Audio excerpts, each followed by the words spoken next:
Pod Chef. Pod Chef. Pod Chef. Pod Chef. You're listening to Pod Chef. When I say pod, y'all say chef. Pod Chef. You listening to Pod Chef. It's a podcast about Top Chef, and that's a broadcast. It's on TV, and you can watch it. They hella deep, 20 seasons, that's a lot, kid. But you can skip those. We do recaps about the whole show. Not the food, though, but the other stuff. Yeah. You're now listening to Pod Chef, the only official podcast about the TV show Top Chef, with your hosts, Jamal, Brian, and Reeves. And I only said their first names because I don't know everyone's last name, and I'm trying to be polite. Now enjoy the show.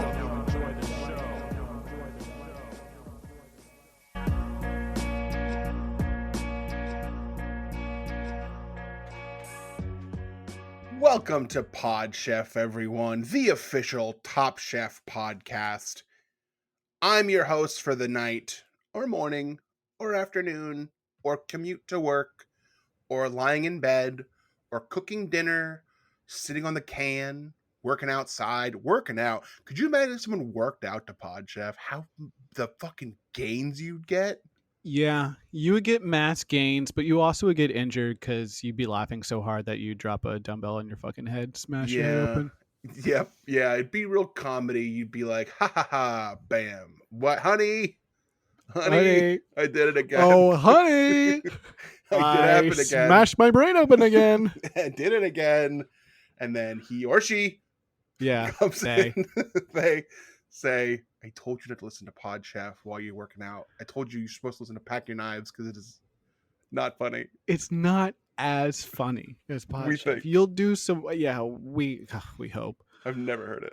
I haven't heard. Our thing is comedy. Please don't do that too. Yeah. And if people out there know that they're funnier than us, don't let us know that. Keep it to yourself. We don't need to be kicked when we're already down. We're already the cause of many gym-related deaths. Yeah. And injuries. We don't need something else on top of it, which is like that other show is better and funnier than you guys. I don't need that as well. They get more gym-related injuries, actually, and they get better guests, and they actually watch the show and give really good in-depth analysis. The person talking that's not me is Reeves. Reeves, how you doing? What's up? I'm doing great. Hey, let's get into it, man. Yeah. It's hot out there. Ooh, baby. Can we talk about it? It's so hot out there. It's warm. And it's not supposed to be right now. No. It's supposed to be like we're getting into jacket weather. Jack-O-Leen. Wait, Jack-O-Leen. We're getting it. No. We're getting in Jack-O-Leens. I want everyone. It's that time of the year. You and your loved ones gather around the Jack-O-Leen. Mm-hmm. Give candy to the little kids. The great Jack-O-Leen, Charlie Brown. The best time of the year. Oh, little Pepe, get out the Jack-O-Leen. Oh, why you making it look like your mama? No, it's not funny. It's not scary. That's it's pumpkin spice latte. It's PSL season, but it's hot. I can't have a PSL when it's hot. No, it's too hot for that. You can go and you can try and get it, but once you get it in the cup catches fire. Mm-hmm. Burn your hand, then you get 2 burns from the fire and from the hot coffee on your hands. Now you're suing people. You're in that whole thing again. Yep. And there's a third burn in that the barista says, smooth move, X-Lax. And you get burned that way. So that's triple burn. Yeah. And you can't come back from that. No. You never showing your face in that Starbucks ever again. They got your picture on the wall now.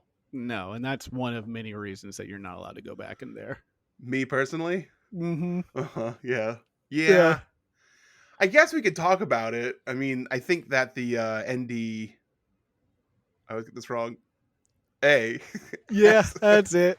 NDA. I feel like I always call it DNR or something. Has lapsed. So I can officially talk about getting sued. That's good. I was, for a very short period of time, the face of Starbucks. Mhm. If people remember, they had temporarily gotten rid of the mermaid, and Yeah. they put my face in there, and I was the ambassador, the goodwill ambassador. I Mhm. got to I would have traveled the country, but in fact, it was such a short-lived experience for myself that I didn't get to, because the first day that I got it, they said, "Hey, that this was a long process. They picked me out of tens of thousands. It was like The Voice, and Mhm. I won. I did She Bangs, performed She Bangs, crushed Yeah. it, It was crushed a it. really nice, and the thing is, it was very tasteful. It Yes, wasn't like, a call out at that guy that I can't remember his name that did it, yeah, they and weren't making fun of me. mm-mm. No, You did it in a very tasteful, like, beautiful way, and so you were yes, the most qualified. yeah, yeah. So I did the media stuff, couple of interviews. I was in, oh gosh, I was in Ebony. I was I was in Mm-hmm. Jet. I Yeah. was in XXL. That. XXL. Mm-hmm. I was everywhere. And then my first official appearance, I go to the first Starbucks, one that opened up in Portland, and I show up there, and I get on the podium, and I say, "Hello, everyone. Welcome to Starbucks. I am the face of Starbucks. Mm. Who has any questions for me?" And someone raised their hands. Very nice young lady, young too, like 8 or 9, I think, real young. Mm-hmm. And she says, It's so nice that they let those child journalists in. yeah, And I mean, like, there's real journalists. Not that they're children or not. They could be, but it's yeah, like it's nice that it's like a variety. yes, Mm. yeah. I don't want to look at a bunch of old people the whole. I want to see some young faces, Yeah, some the youth. different things. It's nice for me. Mm-hmm. She says, Mr. Starbucks, it's me, Penelope from Portland Middle School. I have a question for all the little boys and girls who want to one day grow up to be Mr. Starbucks. How can I do that? And I thanked her for her question. Mm-hmm. I complimented her for how eloquent she was. Yeah, you said, "Wow, you're so articulate Yeah, for I your said, age. So articulate." mm-hmm. And then I said, Tears in well, your eyes. big men. There are big men there. Everyone just tears in their eyes, looking at me, just like Mm-hmm. they couldn't believe that I had made it, and I'm like a god to them. And I said, well, here's let me tell you how to do it. All right. I said, and this is the quote, and this is where I got in trouble. I said, if you want to be Mr. Starfucks, what you got to do is you have to eat your vegetables, do your homework, stay in school, and make sure that you listen to your parents. Cause that's how you become Mr. Starfucks. No one Mm-hmm. else is going to tell you how to be Mr. Starfucks. And at this point, I'm getting like tapped on the shoulder by my PR person. Everyone's like Yeah, pulling on my shirt. And I'm like, hold on, I'm going. Like, hold on.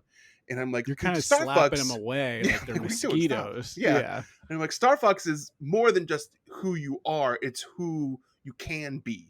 Mm-hmm. It's not just I did She Bangs. Everyone loved it. Cries the room. Everyone's crying. Freaking Cheryl Swoops was there. Mm-hmm. WNBA legend was there. Tears in her eyes. Legendary. Yeah. Um, Reggie Miller was there. There's a lot of basketball people there. Not sure why, but they all just loved it. And I said, it's about who you can be. And that's how I became Mr. Starfucks. And you can be Mr. Starfucks too. And the little girl started crying. And I said, what's wrong? And she said, you said a naughty word. And I was like, did I? And I was like, yep. I said, been saying the F word the entire time. No. And it was live streamed. You could Mm-hmm. watch it on Twitter. You could watch it on X, TikTok. It was everywhere. So, they pulled me off the podium at that moment, and they brought Yeah. the mermaid back, and of course she's consummate professional. Didn't hold any grudge for being replaced. And it's just, I don't want to say that she had anything to do with your slip up, but her opening line of, "Hey, we all saw this coming," led me to believe that she had some kind of involvement in planting some seed in your brain that made Yeah. you say the F word instead of bucks. Yeah. There's a good chance. And I mean, We- I don't want to throw you under the bus, but Yeah. you also were like, every time you said star fucks, you would kind of like, raise your eyebrows. You'd maybe like give a little wink to someone in the audience, like finger Like- point. You kind of like humped the podium a couple of times. I'd bite my bottom lip a little bit. Mhm. Okay, star fucks. Mhm. And that didn't register with me. And in the moment, it didn't register. I went back and watched the footage. 100% did all those things. In the moment, I was like, what are you talking about? Watched them, own up to it. I did it. It was bad. You showed some pictures too. Like, you had like some pictures that you pulled up of, people making love.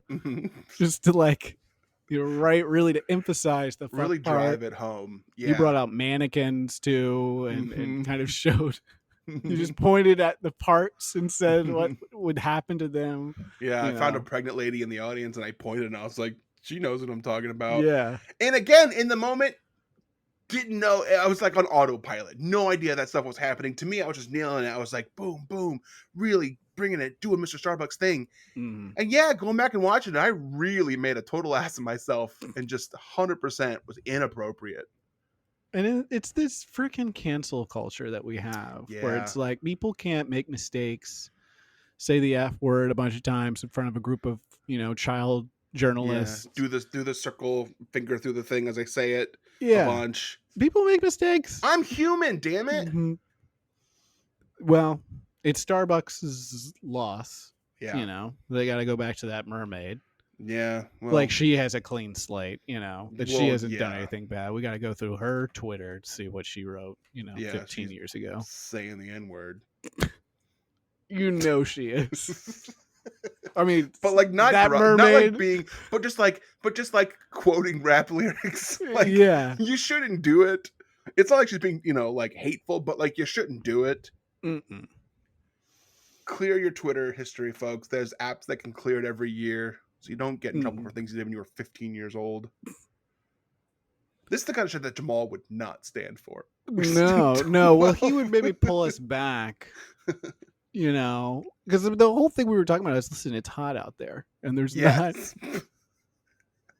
a lot you can do about it. It's unseasonably hot. How can we not get to that story? You said it was hot out there. We get to me not being allowed in Starbucks because I was a failed ambassador for them. It's not even A to C, it's A to B. Yeah, it's right there. I mean, really the complaint here from Jamal and our fans is that, hey, we already know that this is where you would go with this. It's too on the nose. Yeah, that's true. We got to go in another direction. Sorry if we're doing what's expected, folks. Mm-hmm. That's our fault. But you know what? We haven't been here for 2 weeks. So a bit of an excuse. Yeah. A little rusty. We're a little rusty. We had to, go back, recharge our engines, heal up, feel ready to take it on and get back into this Top Chef world. And we are back. We are missing one person, but Jamal we are needed back. more time. He needed more time to heal and rest. Yes. He said he needed 2 weeks of rest plus. And he said, I will be paid, just so you know. This is a paid vacation that I am taking.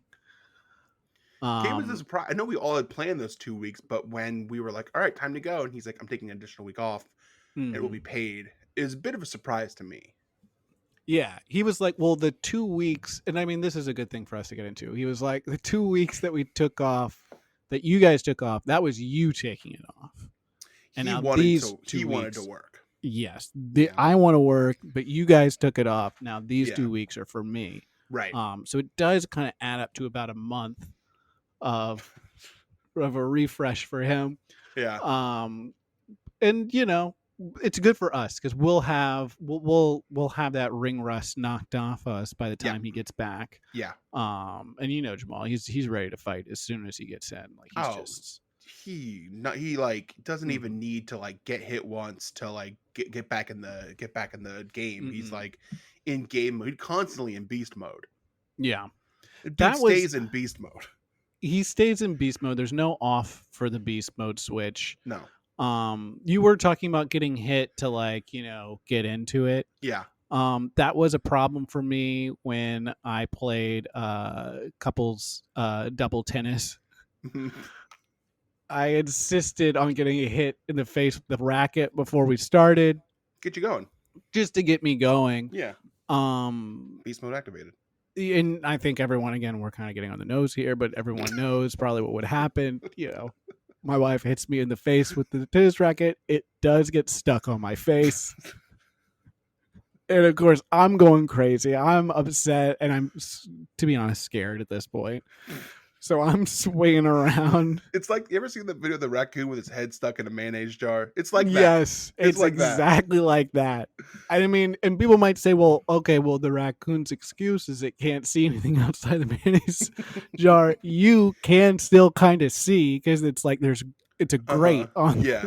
It's like, well, you've never had a tennis racket on your face and No. seen red at the same time, knowing that you're going on, doubles against frickin' Barack and Michelle. I knew it was the Obamas. Yeah, it's a celebrity. So I mean, the stakes are very high. It's a celebrity Super tournament. Yeah, so I'm swinging around my head, on the court, knocking things over, and I end up hitting the ref up on their lifeguard chair. Mm-hmm. Well, I mean, I didn't hit them directly. I kind of hit the chair. Hit the chair.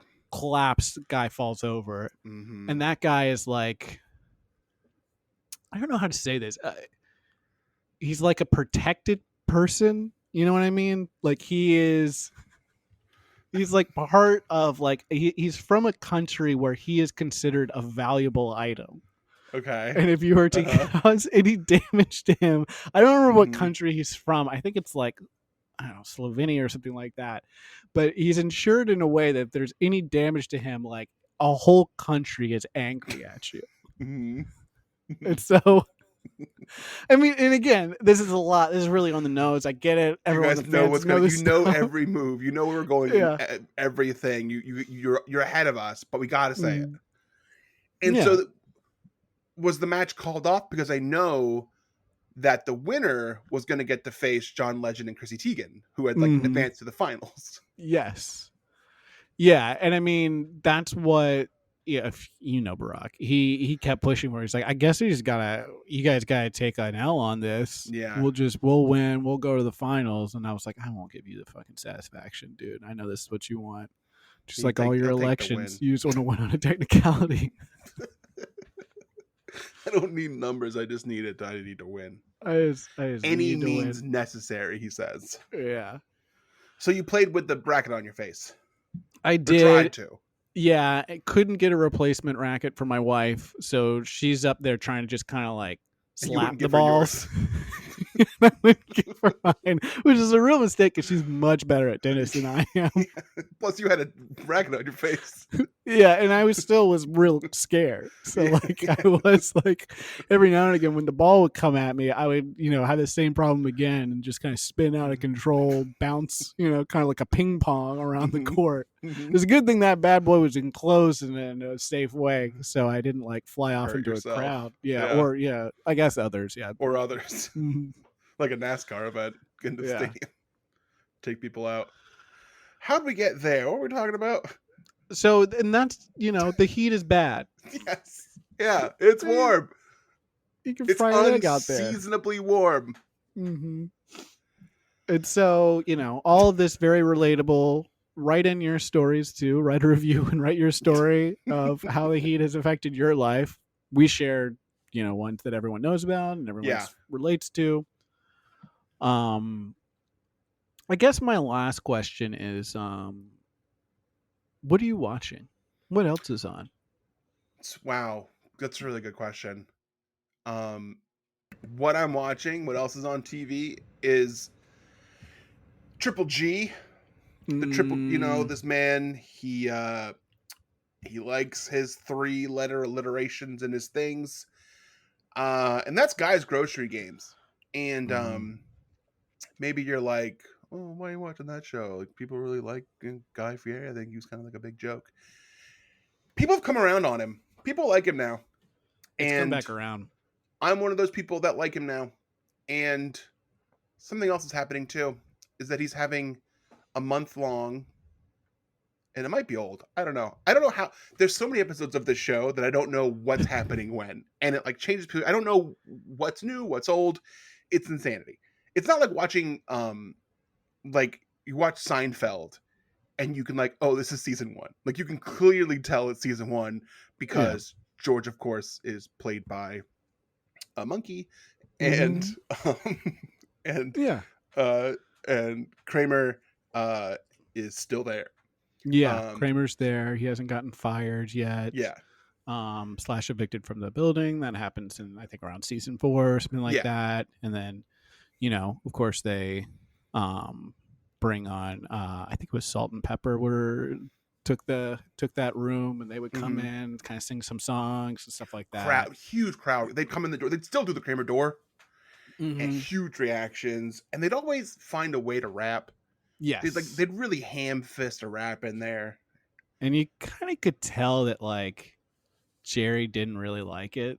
Like something on his face. Something on his face said that he just, like, he wasn't used to people, like them maybe being in his environment. And so he just kind of cocked his head to the side in a way that you were like, I don't know if he really wants them, in his apartment eating his cereal and rapping. There was a lot of like, are you sure you guys live here?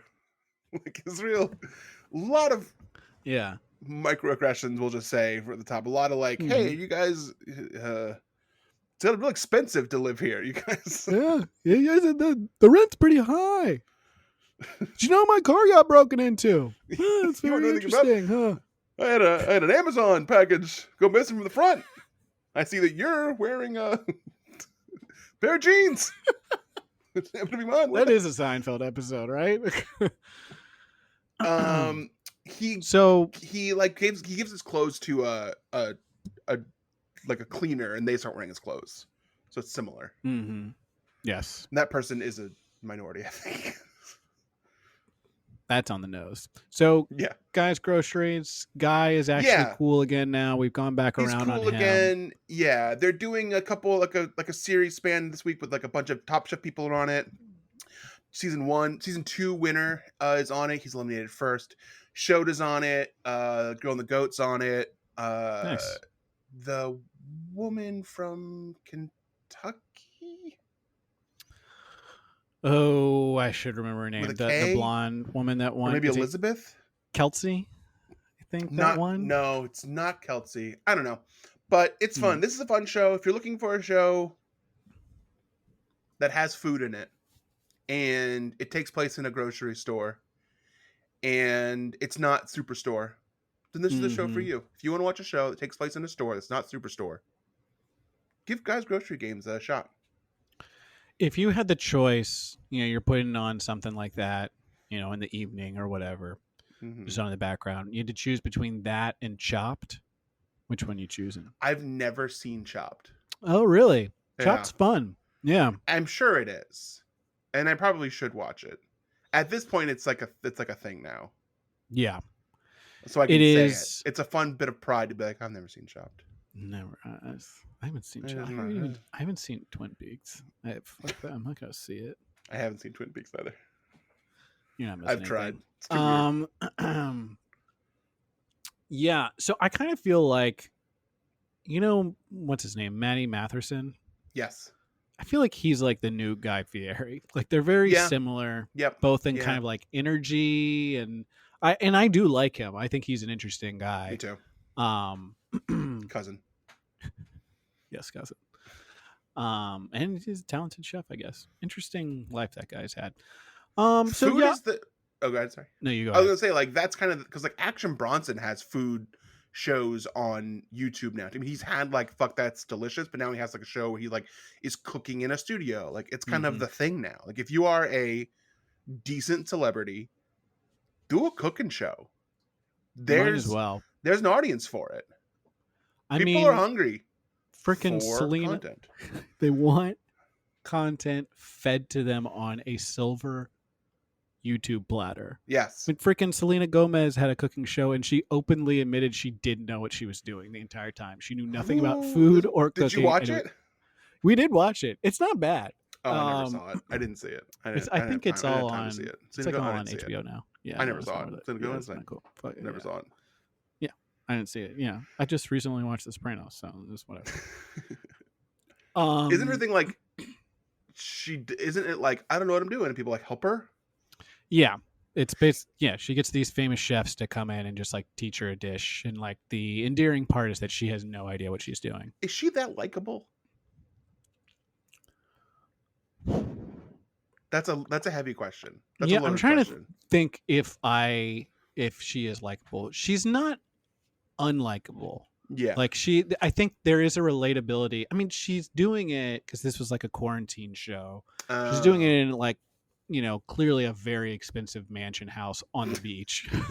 So it's not really relatable. And gets all of these like fancy ingredients, like the best ingredients and like all this fancy equipment and stuff like that. And like the relatable part is maybe she's like, I don't know how to do this. I feel like I'm doing it wrong. Just like her. Which actually is like a spotted impression. That's her from the murder show. I haven't seen it. She's okay. She's not annoying. She's not unlikable. But there's nothing. I don't think there's a lot about her that's like especially endearing. But I know she's like a Disney star, right? So I think there's like that sounds right. She is a built-in fan base already. Yeah, all those kids that are adults now that are hungry for content. Mm-hmm. Do you want to do Chefs I Prepared for You? Please. Yeah, let's get out of this nosedive. We're gonna do a segment we do every week called Chefs I Prepared for You, where we go around and we say what we had for dinner last night, and only last night. There's more. Jamal always gets mad when I can't do it right. Yeah. Afterwards, there will be a vote, and there will be a winner. I am the host, and I will go first. Chefs, last night I prepared for you peanut butter jelly sandwiches, chips. Yeah, baby. Okay, let's get into it. First of all, what kind of chips you munching on? Whole Foods brand Ripples, the plain like Ripple chips. Yeah, they're fine. They're very salty. They cut your mouth at all? They didn't. I do have a solid thing on the tip of my tongue today, like the little welt things you get sometimes, like real prevalent, real painful, and that could be from that, or it could be from kissing parties. But let's dive a little deeper into this peanut butter jelly thing because I got the squeeze. I got the very base. I like fancy jelly, but sometimes you need crap. So I bought Welch's Squeeze. Ooh. What I thought was jelly is grape. What is it called? It's fucking water. There's not. Did you get grape soda and you put it on some bread? Okay, and that's what it is. That's what it is. I was like, this is grape, and pop it. Got that? You know, what should have tipped me off is that it fizzed a bit too much. You know, when you open that jar of jelly, get a little. This is like. That should have tipped me off a little bit. That should have been your first sign, like when the carbonation started rising out. I mean, the shape of the bottle, I think, would be a cue as well. I don't like to judge things by shapes. That's nice, and that's what we should all be doing. Yeah, yeah. Made it real wet. It's a really wet sandwich. Yeah, soggy sandwich. What about the peanut butter? What kind of peanut butter are you using? I'm crunch. Give me the crunchiest peanut butter you can get. There's a super crunchy, I think, that maybe Jeff does or someone. Give me the crunchiest. I want whole peanuts, but I don't want it to be fancy. We've talked about this.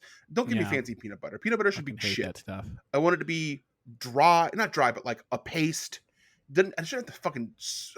If you give me fucking peanut butter, and I have to stir it before I put it on my sandwich, fuck yourself. And I'm being completely genuine here. I'm trying to think of something that makes me more angry than peanut butter like that. I love peanut butter, but when there is a like film of oil on top, I get so frustrated. It's disgusting. The consistency is terrible. It doesn't taste good. Get the good stuff. Just get me some Jif, baby. Yeah, give me some Jif. Give me some Skippy. Give me Peter Pan, any of that crap. It's Welch's Natural Concord Grape Spread. So that's where you went wrong. Do not get it. Yeah, it is liquid. It's awful. It just doesn't stay on the sandwich. It's awful. How did it taste though? It's not even that. It's fine, but you miss Mm. out on like the chunks of like jelly. You know what I'm talking about? You get the Yeah. big. It gets so thin. You don't get the like hunk of jelly that you get when you put like a big old like slab of grape jelly on it. You want, when you get some jelly out, you want to go in with a knife, pull it out, it to hold the same form that it had before. Yeah. You just slap it on the bread. The form is still there. Yes. But you have to put a ton of pressure down to spread it in any way, to the point where you have flattened and ripped up the piece of bread. Yes. And I want the first piece of bread I put down top of it to just like tear in the circle shape that I put down the jelly. I got to toss that one. I want to go through a few pieces of top bread before I can finally get it. Yeah, you're eating Jell-O basically, which is exactly what you want. It's one letter different. That's what it's supposed to be. Yeah. It's a derivative, okay? It's the same thing. That's why it's both that are so close. And on white bread, I know that people are fancy, and maybe you want to do a wheat bread, or maybe a oat bread, or oatmeal bread. Give me white bread. Though it's Whole Foods white bread, which kind of sucks. It's not as soft as it should be, but some bread is too soft. Yeah, sometimes too soft. I go to sleep on it. Yeah, puts me right to sleep. I'm like, is this a pillow? And then I go right to sleep, baby. That sounds nice. Chefs, I prepared for you chickpeas with spinach, X through that, broccoli, chorizo, and smoked paprika. So this is a dish. It's a Mediterranean dish, baby. It's very similar to the stew in construct. It takes less time. It's a little bit less fussy, and it has chorizo in it. Is there a liquid in it? Yeah, so the liquid, there's a cup of water, and then you're supposed to, rather than like straining the chickpeas, you put use the liquid for that as well. So that makes it. So it's reduces the reduce time, and then you have less like of the actual like consistency for it. But in taste, it's very similar. It might, if I made this as written, which is, I've made it with spinach before, which is very similar to the stew, but it also calls for like a bunch of saffron, which, listen, I'm not made of money. I'm not buying a bunch of saffron. We don't, what are we, fucking kings and queens? Yeah, right. When I get out of my castle, that's the next time I'm going to use saffron, baby. When my butler brings it from the store. So that's why I use root vegetable turmeric, because I'm a man of the people and I live in the ground. But yeah, so it does taste very similar to the stew. We made it a couple of times. It's good though. Chorizo, listen, I like a little bit of meat. Chorizo really like brings it up a notch. Yeah, that's kind of the flavor of the whole thing. Mm-hmm. Gives it a spice too. So yeah, it's good. Doesn't take long. Something of a crumble. Something of a crumble. Yes. So you actually, there's another Scramble. thing.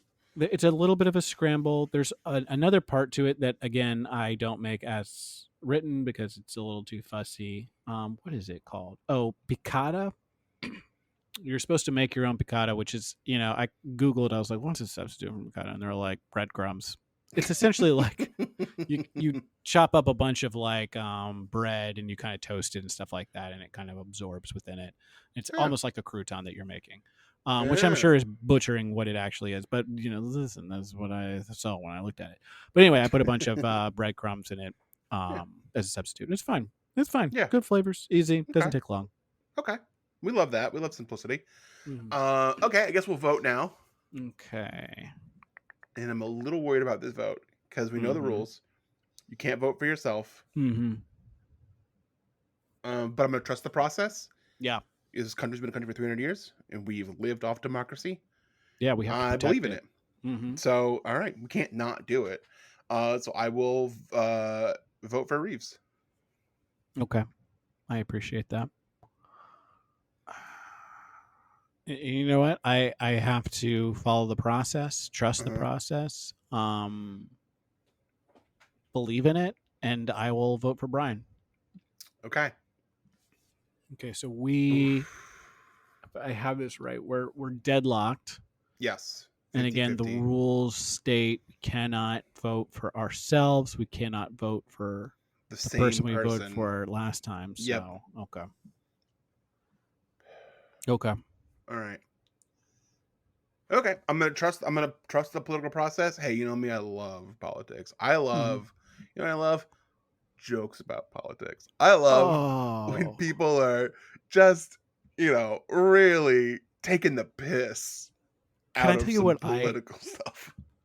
I love that, and Ooh. I'll go up one level. I love songs that parody Ooh, politicians. I wow. love capital steps. Ooh, baby. There's nothing that I love more and nothing that has more impact than pointing out the hypocrisy of some politician, making some silly joke off the word that is, or even, oh God, even better, referring to something that they said in the past. Oh, it gets them so good. And me, personally, I'm in heaven. I'm loving it. I'm standing up in my seat. I'm looking around to see if Dukakis is anywhere to be seen. Because if he is, I'm sure he is beat red like a tomato. Embarrassed. Uh-oh. Yes. I'm gonna vote for Jamal. Yeah, I'm gonna vote for Jamal too. Okay, great. That has been the long intro for just two people. We'll be back with the episode recap. Here we go, baby. So we are in Top Chef season 7, of course, episode 8, Foreign Affairs. Mm-hmm. So we open on Kelly. She talks about how she made a fatal error in seasoning in her last dish because she almost got eliminated, but she didn't. And now she says, listen, I'm going to step it up. I'm going to start seasoning my dishes when I wasn't before. Thank you. And then I also was putting too much salt, and now I'm going to, I guess, be in the middle. It's learning. Mm-hmm. Alex says he says again that he didn't know that Ed had a pea puree. We know that's a lie. Didn't even know. Yeah, there's footage. We know for a fact that's a lie, and I don't know what he is covering up. I think he is just a dummy, because we of course find out later that he didn't actually do that. He didn't steal anything or throw anything out. Yeah. It was Steven. Alex is also wearing a white shirt that is tucked into loose jeans with a black punk rock belt, which for him, which he's like a kind of tall, lanky guy with big eyes, not a good look, my friend. Untuck that shirt. He's not or pulling change it something off. around. There's a lot of belt work happening there. They do, after Alex explains that he had no idea that Ed had a pea puree, it does cut to Ed, who we can see is writing Alex's name over and over again on a piece of paper, just angrily writing it, just writing it bigger and bigger, then crossing it out, and then writing it again, and crossing it out. Seems question fine. Marks all around it, because he says, I'm not angry about the pea thing, but I am confused. Because it was like, I made it, and then it wasn't there when it should have been there. And he's got like kind of a board with a bunch of pictures and some red dots connecting. He's trying to figure out who could have thrown out my pea puree. Who could have done this? Who has the motive? Mm-hmm. And we'll never know. So, and Tiffany talks about how she needs to step up and win some challenges. Perfect timing for her. Yeah. So we go into the kitchen. We got guest judge Marius Samuelson. We love him. Samuelson? We do love him. He's always in the finale. I'm trying to remember seasons where he hasn't been in the finale in the past recently of Top Chef. He's usually there. He's a friend of the show. He's one of the go-tos, yeah. Have you been to his restaurant? So here's the story. I went to I was in Harlem at a friend's apartment warming. Great apartment, nice apartment, huge apartment. And we were gonna get noodles at this place. And it was cool, we'll get noodles. We ordered takeout, and I was like, I'm really close to Red Rooster. So I walked over there and I was like, let's just see what they got. And I got keep in mind, I have a noodle order coming. I got a fried catfish sandwich. And did they ask you about that? They're like, sir, do you have food that's on the way? And you're Well, like, so apparently they saw me come out of the noodle place. Like, we just saw you at the noodle place. And I was like, oh, no, that's, I was in there trying to get directions to here. And they're like, okay. But here's my excuse. I had to use the bathroom. So I was like, well, I got to buy something so I can go to the bathroom. and they're like, sir, you could just use our bathroom. We don't have to do that. No. I know the rules. I'm a good Samaritan. Give me a catfish sandwich and a piece of banana pudding pie or something like that. Real mess of a person I am. So, and what happened was I let it sit for the rest of the day because I ate the noodles first, and then I ate it like later in the night. So, my review of Red Rooster is the catfish sandwich 6 hours later. Not bad. Not bad. And you know what? I think we all know when it comes to a delicate fish like catfish, that it tastes so much better after having been cooked and fried and then put it in the refrigerator for a long time, then take it out, eat it maybe cold. That's when you get all those cold flavors. It's got time. I'm not heating this up in the microwave. It's going to get real fishy in here. No, I ate noodles 6 hours ago. I'm just eating it now. It's bedtime. That's my experience. That rules. I was supposed to go there when Ginny and I went to New York. This was years ago for her birthday once. We were supposed to go, and then in the morning for a brunch, and we just didn't have time or the energy to do it. But I'd like to go back and go. Maybe I'll get the catfish sandwich and eat it 7-8 hours later. I recommend it. That's what we gotta do. So the challenge is Ethiopian food. Duh, on the nose. DC, you got to do it. Create an Ethiopian inspired dish. To our last episode, we talked a lot about Ethiopian restaurants in DC. Was it the last episode? God, it's hard to keep up. We've been on break for so long. Yeah. And then I got COVID, of course, because I can afford to, so I did again. Why the fuck not? If I can afford to, why not? Yeah. I'm surprised at how many chefs didn't know what the fuck Ethiopian food was. Yeah. And for the time, I mean, chefs that had never even tasted it, I can kind of understand, because it's like you get these chefs that are from, random parts of the country. And like Tiffany talked about, she's like, where I'm from, they don't have Ethiopian restaurants. And I was like, okay, I get that. But at least as a chef, wouldn't you have tried Ethiopian food? Yeah. There has to be some, you would think at some point you would travel someplace. I don't know. Maybe it's not the top of someone's list. Maybe you're not like, if you're traveling, you're like, oh, I can go somewhere. Why do I go to, I don't know. But to their point, in DC, there are a million Ethiopian restaurants and a lot of very, very good ones. Yes. Surely they could have gone. Wouldn't that be like one of the first things it's like chefs that they would have done when they got there? Is like, what's the thing you should eat in DC? Yeah, you would think so. Let's go. Yeah. These freaking noobs. They even like food? Do you even want to fucking be here?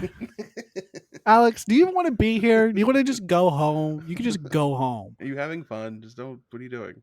Yeah. Speaking of which, Alex, aggressively grabs a pressure cooker ahead of Kelly because he's a tall man. He laughs in her face about it. And she's like, he's kind of an aggressive guy.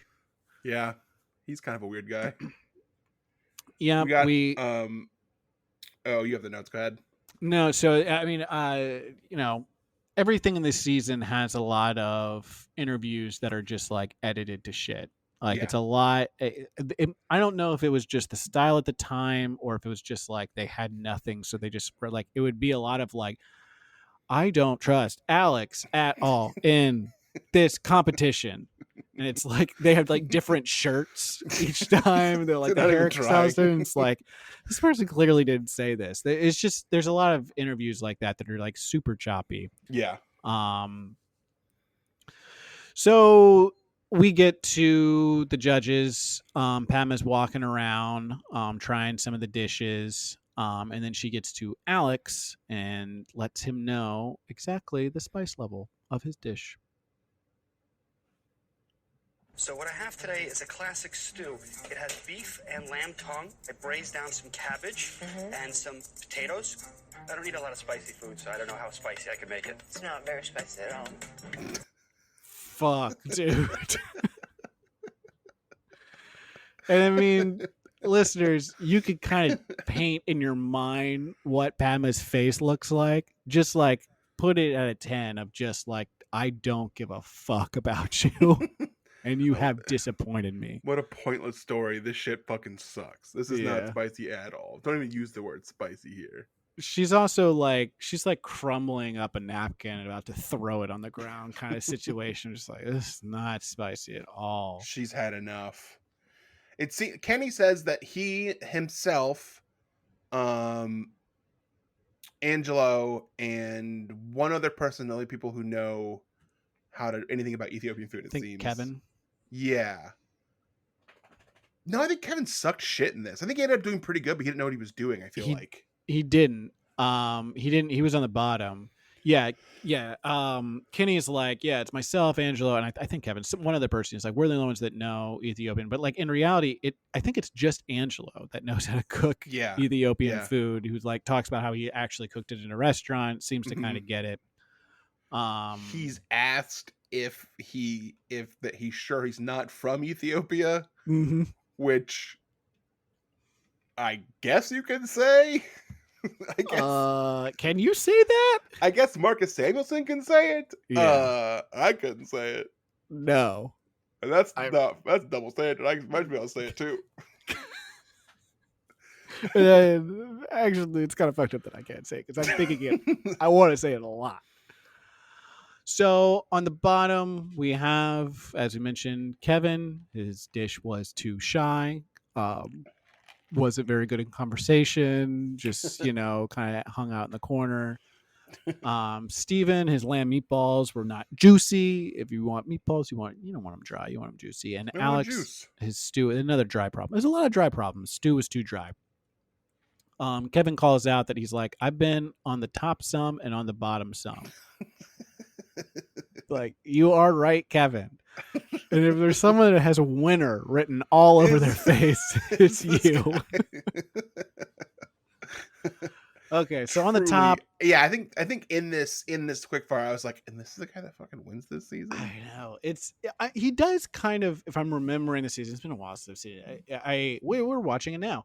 I think he does kind of go. He hits a stride towards the very end, but there is like an element of like. There, Angelo is obviously very good. And that's kind of it. And Kenny, Kenny's like usually in the middle and like does a lot of weird stuff. Talks a lot of shit, but doesn't really seem to be like really bringing it. Can't back it up. So on the top here, we have Amanda. She's shocked. She openly admitted that she had no idea what she was doing. She'd never seen any of these spices before. She didn't know what Ethiopia was. Couldn't find it on a map. Yeah, was confused, but apparently she pulled it off. So good for her. Her spices were fantastic. Angelo, his was beautiful, and then Tiffany had good hearty flavors. She made like a stew situation. And so the winner is Tiffany. She made her beef goulash with poached egg and peppers and yogurt. And she gets immunity. She's so happy about it. She's finally doing it. She's finally winning. She's figured it out. Quick aside on Ethiopia, there's a show on Netflix. What else is on? Called about like dangerous games, and one of them covers Donga, which is the Ethiopian stick fighting. It is worth a watch. They are just beating the shit out of each other with sticks. It is wild. Does anyone get like seriously hurt, or is it just? No. They're like super long, thin sticks, but they like have like a whip, like they can really go. And people get like their heads busted open, and like yeah. Plus they're all naked, so you're really exposed. You could really. Now I know what like drew your eye to this. Yeah.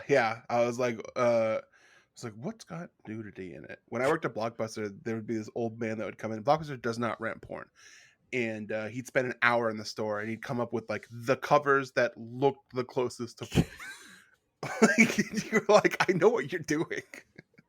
You're gonna try to jerk it to fucking like this movie that it might have one sex scene in it. Have fun, dog.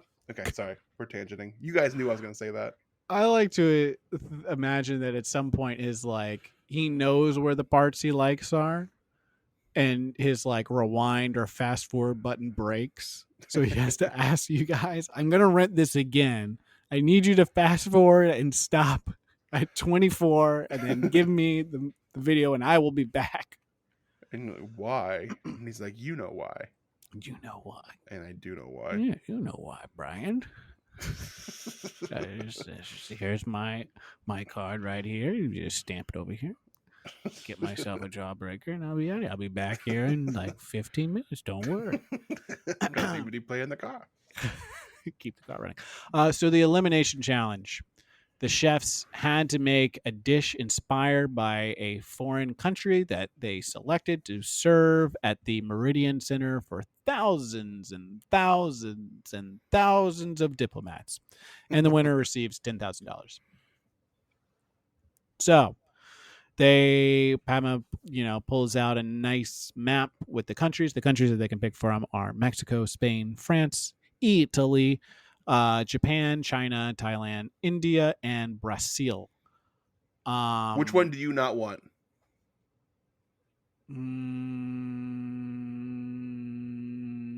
I mean, this is on. Brazil is hard. I think that's the obvious one. I know. So, oh my. Oh no! Freaking knocked out my headset. So that's like the joke for this episode is everyone's like, I don't want Brazil. Brazil goes last. I know some Brazilian cuisine, but I feel like from a cooking perspective, I'd feel more comfortable with any of the other ones. Like it is like I'd have done the same thing Steven would have done. I'd have been like, I guess steakhouse is the same dumb thing my brain would have done. I got some Brazil nuts. I think that was insane when he said, and of course some Brazil nuts, and I was like, no. That is not that you don't do. That's not part of this. The native nut of Brazil nuts. And he didn't even do anything. He just put them in like a little saucer and was handing them out to people. And of course, it is served on the Criterion Collection of Brazil. I put it in a bowl that is a deflated soccer ball. The 1985 sci-fi dystopian dark comedy Brazil, the Criterion Collection. And another interesting twist to this is that at the location, the Meridian Center, they have no use of a kitchen. Yes, they only have those warming. little. What are those? The sternos. They just have those. So that kind of dictates what they can do and what they can't do because you can't really heat stuff up. You can't really cook a lot of things there. So you got to do everything and kind of prep something, and it has to be okay to just be slightly warmed up the next day. So they draw knives. Tiffany picks Mexico. Kelly picks Italy. Amanda is like, I gotta get France. I know French cooking. I gotta get it. Kenny gets Thailand. Alex gets Spain. Angela gets Japan. Everyone seems relatively happy with what they get. Mm-hmm. Kevin, other than Kevin, who's like, he goes on third to last, and it's just like, I'll try India. I've never cooked Indian food. I'm gonna go for it. Ed's like, we'll get to Ed. Ed takes China, and then Steven does a very funny bit and gets Brazil at the very end. Not good for him at all. No. Writing's on the wall. Yeah, Steven, your time's up, baby boy. So they go to Whole Foods to get their ingredients. We get a nice little story about Kenny, who we find out, I think this is the first time we find out about this, had cancer and had like 4 surgeries. Yeah, another instance in this story where they drop a little like very heavy thing and then just like never talk about it again. Yeah. And it's such, I know we talked about this before, but it is like interesting to see how that's handled at this time versus now, where it would be like, that is the story. That is the story. That is this person. They would constantly beat us over the head with it. Yeah. And again, if this was Survivor, it's like they would not shut up about it the entire series to the point where you're like, I can't watch the show anymore. Yeah. And if this was Guy's Grocery Games, Guy would keep referring to him as like a hero or a survivor, and he'd like really make a big parade out of it. It's kind of like watching a baseball game. Guy, it's like, oh, if Guy's Grocery Games, they love soldiers. Like it's that sort of show. Thank you for you're a hero. I made this risotto for the troops. And it's like, and it's not said in jest, and there's no sarcasm. It's like all like, and that's what people like about him now. How he's come around is that everything he does is done with like, there's no like, it's like it's sort of the Maddie Matheson thing. It's like he just is who he is, and there's like no shame in that. And people are like, I guess that's cool now, just to be who you are. Yeah. It's kind of come back around along with patriotism. I mean, part of the reason I stopped watching Guys Groceries is because, the contestants started kneeling during the national anthem that they were playing at the beginning of it. And it's just like, I'm not interested anymore. Yeah, we talked about Steven's Brazil experience, which is very funny. Kevin is making his own curry without any experience, which I think is pretty No ballsy. idea. Yeah, he has just no gets idea what he's doing. curry He's just powder. He's like, yeah, you just see him at like the spice aisle, just kind of like looking at. He's like, curry powder. Yeah, I'm gonna need that. It's kind of like how Jamal makes curry rice. There's like curry rice, and it's like, so you put curry powder in the rice. So that makes it a full-on curry. I mean, Kevin does well this episode. So Yeah, I don't know. yeah. He figured it out.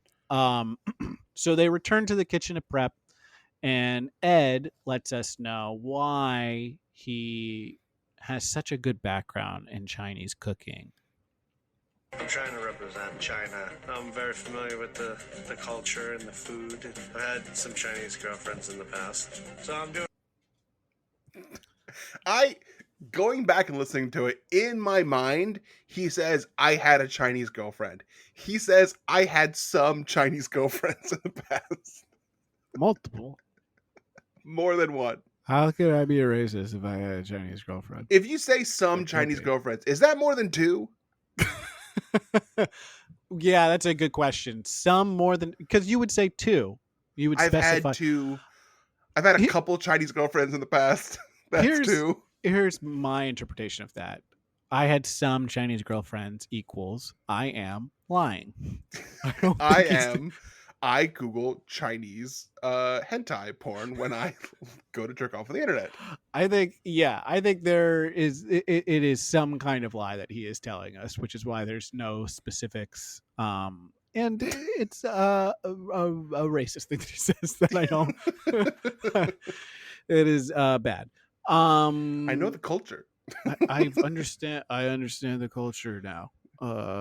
He wears like a kimono, like he does like owns like a just like fully dives and just does like the inappropriate stuff about it. No, it's okay. I'm just like in touch with China. Like I kind of like, I feel like I'm Chinese. Tiffany is doing chicken tamales, which I was like, yes. Of course, she has Mexico, and I was like, yeah, fucking. And tamales in a 2-day thing. You can and for what she was doing, you can cook it overnight. They're good. They keep well when you like freeze them or you cool them or whatever. You can heat them up and they're really great. It was a good call. She tells Tom that what she hates most about tamales is not enough meat. So she's gonna fix it.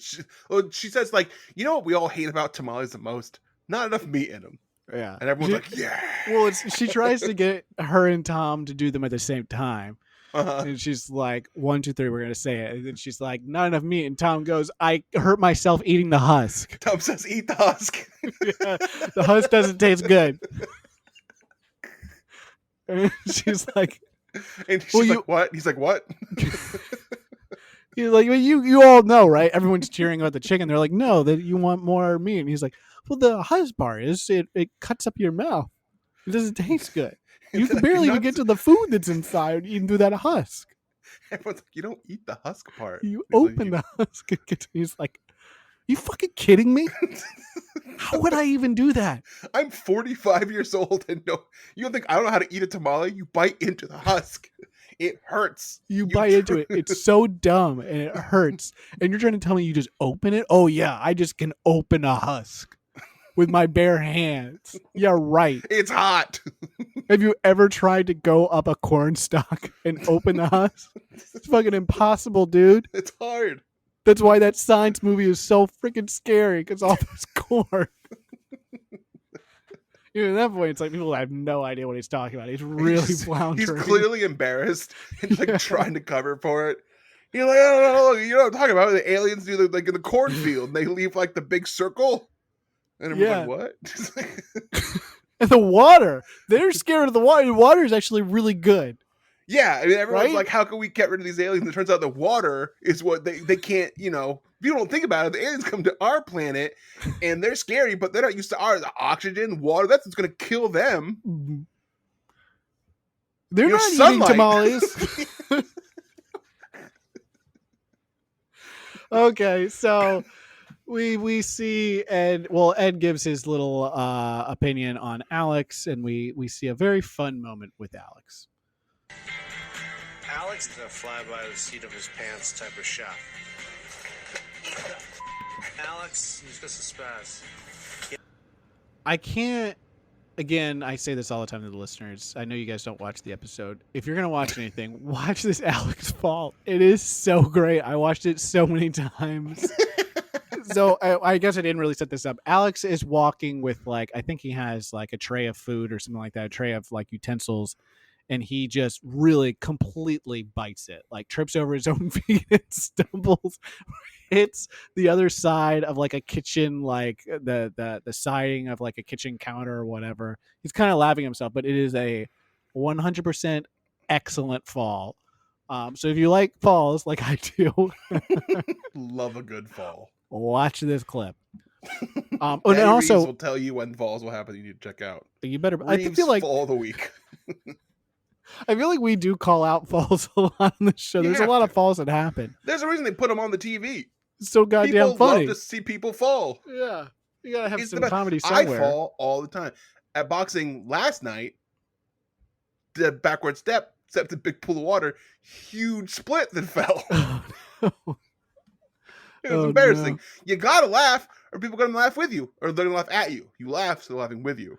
Yes, and if you're not laughing, you have that rule at your boxing class. If you're not laughing, then they can just keep punching you. Yes. So it was like a defense mechanism, because otherwise they would have just come up and just pop, pop, pop, pop, pop, pop, yeah, right in your face. On the ground doesn't mean you're done. You still got to put up your defense. And if you're not laughing, you're not putting up defense to get punched. Mm-hmm. And speaking of laughing, Ed does not react at all in any way to Alex's fall. Not help or anything like that.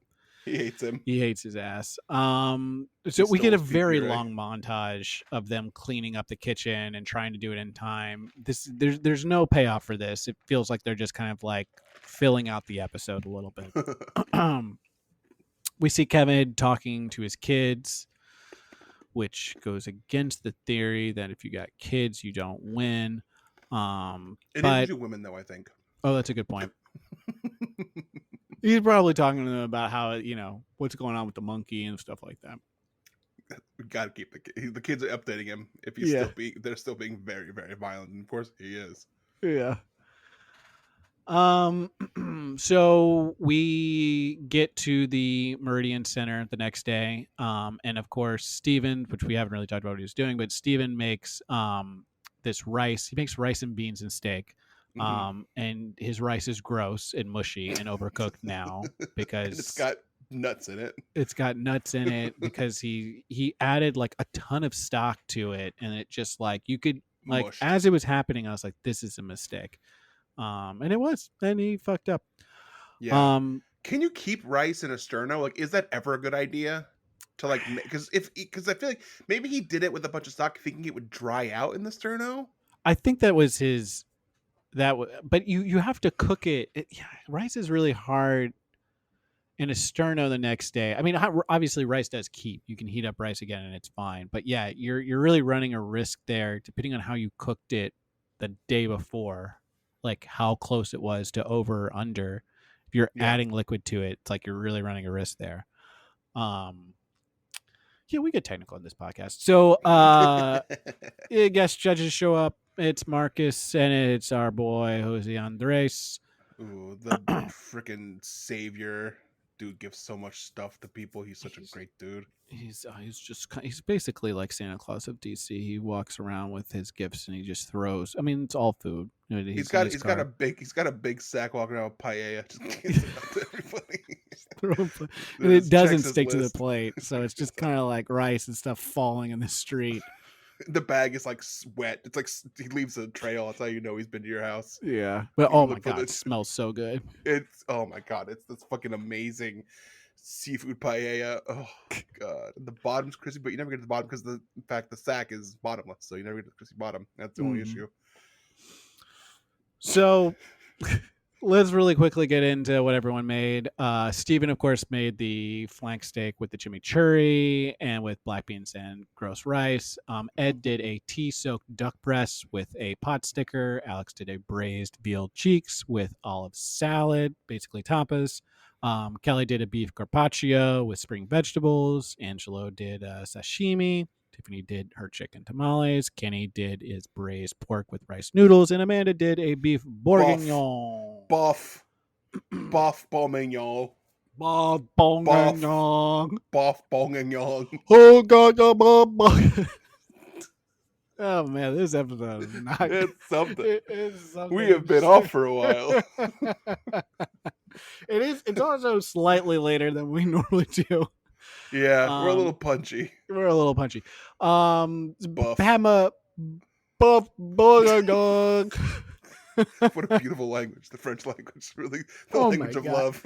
It just rolls off. And the way they speak. Oh, man. Buff. So Pama loves Kevin's lentils and salad. That's good. Tom's problem with Steven's dish. You didn't cook the rice properly, young man. Everything else is fine, but you didn't cook that rice properly. You got to cook the rice properly. You know, Tom's always going to get you for things like that. Your beans, your rice, you don't do that right. You don't season right. He's going to fucking get your ass. It was canned. They showed it was canned beans, but he didn't call them out. He didn't say, you couldn't make a bag of beans. We didn't get that. Canned He already- beans? He already did that this season. Can't do it again. He doesn't repeat himself. Yeah, he knows. He's a smart guy. He's like, I already did that. Now his bit's already over. He doesn't beat a bit to death like somebody else might. Some people moron do. on a podcast. Yeah, with Buff!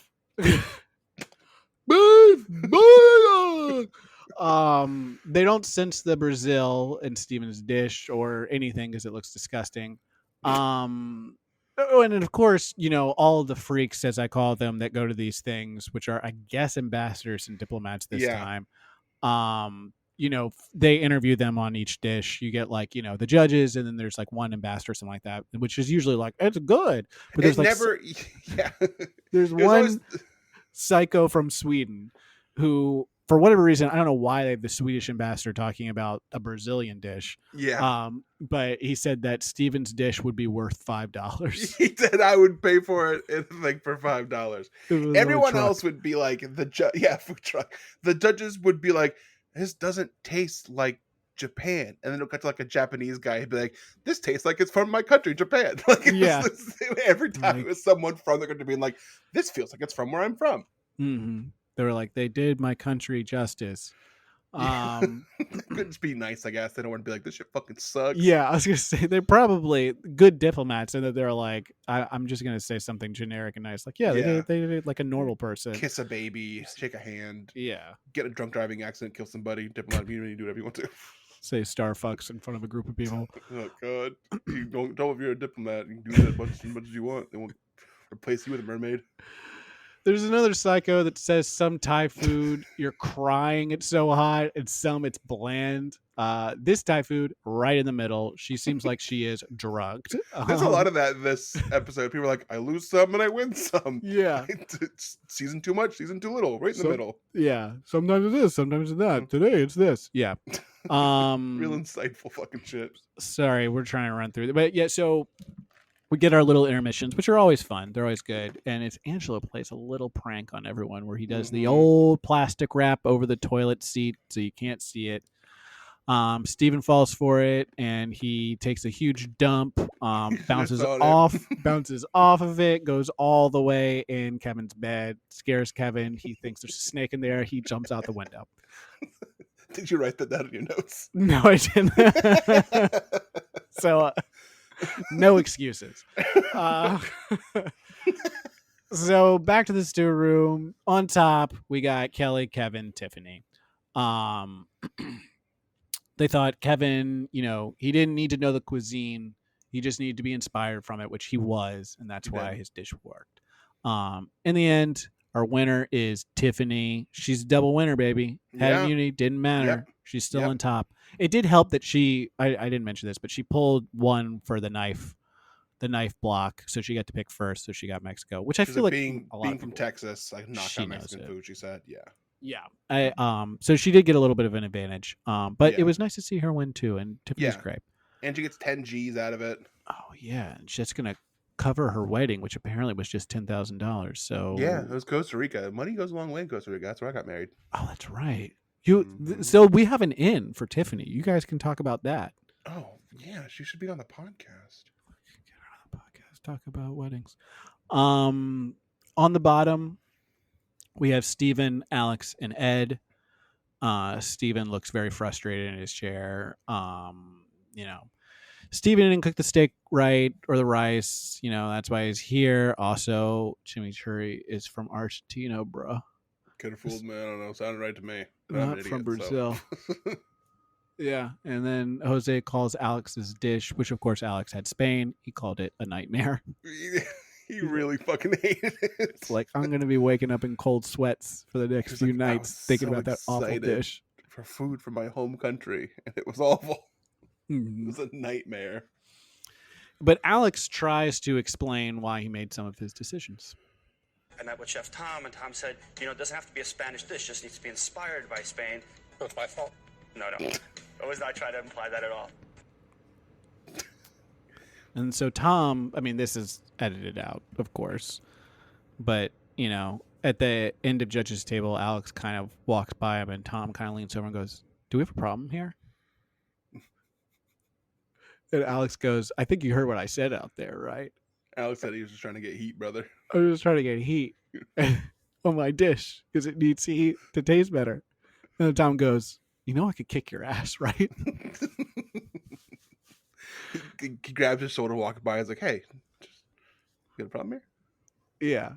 And again, I say this has been edited out, but of course there are cameras everywhere. So somewhere there's footage of this. Yeah. And Tom leaked it too. It didn't come from Tom's email, but clearly was Tom's email. His burner account. And he's like, "Found this. Watch this.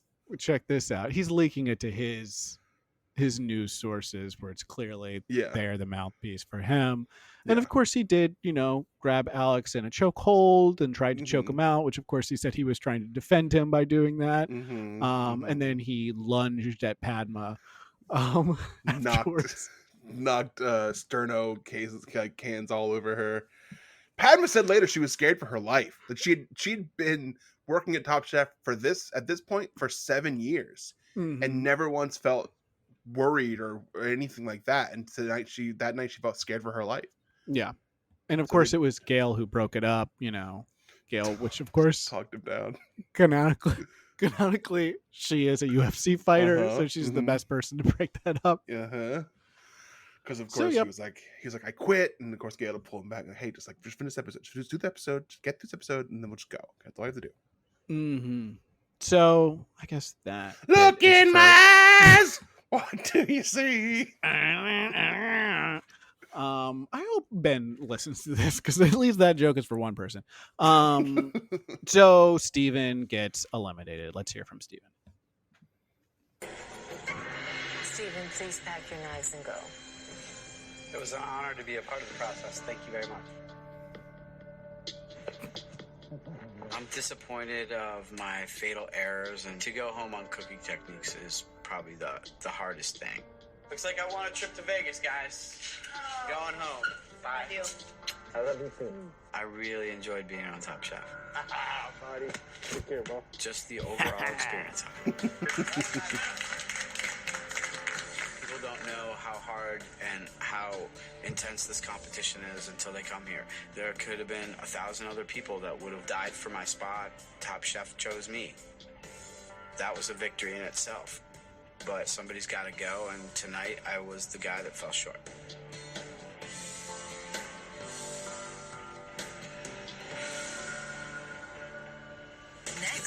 Next week on Top Chef. Top Chef next week is a big one. So where is he now? Steven Hopcraft. He's the executive chef at Steak, STK in Las Vegas. And his Instagram, his third post is of him and famed director, actor Mel Gibson. Ooh. And it is unironic. Third most recent? Yeah, third most recent. So look that up, people. Because I saw it and I was like, oh, that's interesting. This must be some kind of joke. Not a joke. It's just like, hey, look, celebrities come to my restaurant. I mean, if he was talking about, we've talked about this on the episode, Mad Max, great, fantastic films. So fucking good. Really I might great rewatch films. those. You should. They're good. So good. So next week's the big one. Yeah. War's back. Going back to war next week. Mm-hmm. Maybe we'll be at full strength. We don't know. Jamal might take more. We don't know. He keeps taking weeks off. We don't know. Yeah. Maybe it's a real like Ben Simmons situation Don't know where he'll be back or if he'll be back or You don't know. Maybe I'll get COVID again because I got it like that, dude. Because I fucking can, dog. You wish you'd get COVID as much as me. All right, we've gone long as fuck for two people. Anything else to add, Reeves? No, I'm good. Sorry, everyone. All right, nah, people like this shit. All right, we're gonna pack our knives and go. Bye. Beef, beef, boogie up. Beef, boogie up.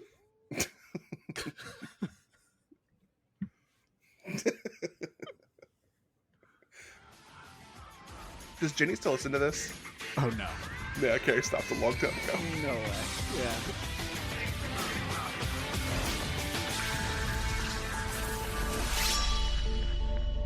This was fun. Absolutely. This is great, guys. You guys got something here. This is fun. Nice.